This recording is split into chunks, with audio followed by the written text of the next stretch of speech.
de surface, le photon entre dans la zone convective et le rythme soudain s'accélère. Le photon est attiré vers le haut par une sorte de bouillonnement. Il est happé par d'immenses colonnes de gaz qui le véhiculent à plusieurs centaines de kilomètres/heure. Il ne lui faut alors plus qu'une dizaine de jours avant d'arriver à la surface du Soleil.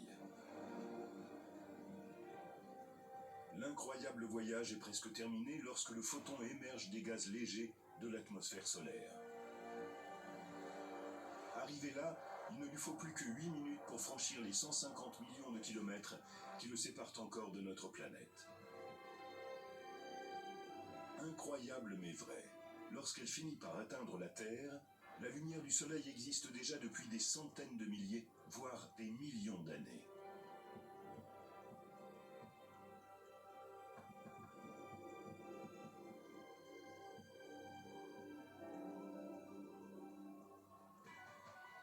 Pour le Soleil, 1 million d'années n'est rien.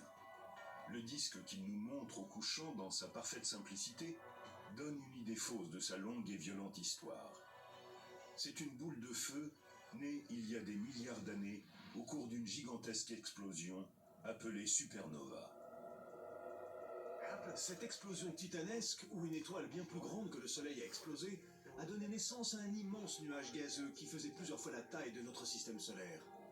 Puis, peu à peu, de petits nœuds de matière se sont agrégés au sein de cet énorme nuage. Il y a environ 5 milliards d'années, 10 milliards d'années après le Big Bang, dont les scientifiques pensent qu'il a marqué le début de notre univers, ce nuage a commencé à s'effondrer sous la force de la gravité. Notre système solaire est probablement issu d'un de ces nœuds de gaz autogravitants qui s'est amassé en tournant sur lui-même, un peu comme une patineuse tourne sur la glace en rassemblant les bras. Et à la fin, sont nés l'astre et les planètes qui sont autour d'elle.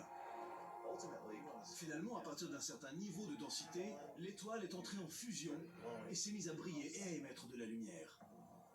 Pourquoi les scientifiques pensent-ils que le Soleil est né des cendres d'une supernova? Nous en avons la preuve sous nos pieds.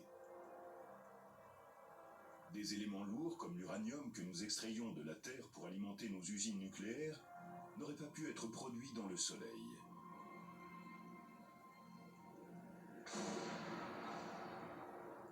Ils ne peuvent avoir été créés que lors d'une catastrophe comme une explosion cosmique. La Terre et les autres planètes du système solaire sont issues du même nœud de gaz qui a produit le Soleil. C'est au cours de ce processus que le Soleil a accumulé 99% de sa masse.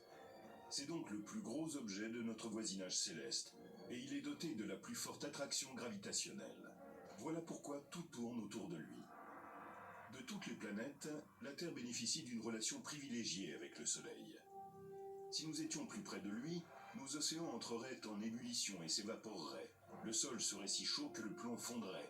Et si nous étions plus éloignés, notre planète serait un désert gelé. C'est un peu comme dans le conte de Boucle d'Or et les Trois Ours. Ni trop chaud, ni trop froid, juste ce qu'il faut.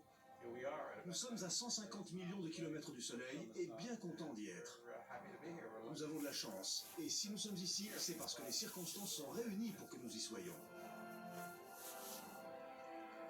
La Terre a beau être juste au bon endroit dans le système solaire, nous sommes tout de même assez près du Soleil pour être la cible de sa colère.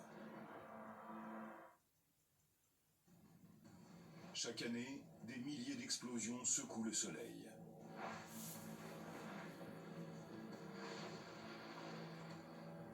On pourrait s'attendre à ce que de telles déflagrations soient produites par des réactions nucléaires survenant dans le noyau. En fait, ces déchaînements d'explosions solaires ont des causes magnétiques.